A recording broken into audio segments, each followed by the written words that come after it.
Mabuti at tinawagan ako ng kaibigan mo para tulungan ka. Ano na bang nasabi mo sa mga investigador? Wala po. Next time, huwag kang magsasalita kung wala ako. Maliwanag? Dito sa report ng mga polis, may nakuha raw silang CCTV. At nakita rito na nag-abot ka raw ng lighter sa biktima. Ikaw rin ba yung nag-tamper ng lighter? Pero wala silang mabigay na explanation kung anong kinalaman mo sa oil at powder. Anong oil at powder? Yun yung nakita sa crime scene. Wala akong alam doon. Ano yun? So, hindi ikaw yung naglagay ng fire accelerant? Hindi. Good. This is easier than I thought. Teka, attorney, hindi nila ako ikukulong. They have no case against you. Not yet.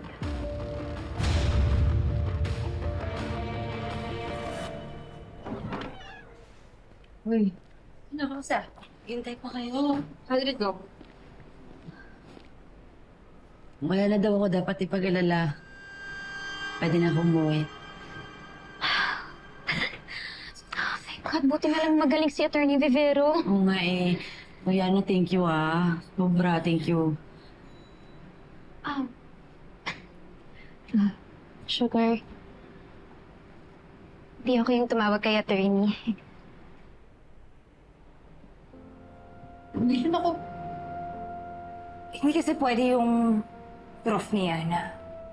I had to call the family lawyer. Ikaw tumawag ng abogado? Oh my gosh! Do you think I'm lying? Nagsayang pa ako mag-effort and everything. Tapos sasabihin mo, Sinungaling, thank you eh. get off of me. Sabi ko love mo din ako eh. Hindi siya mukha ka masasira yun. Hindi.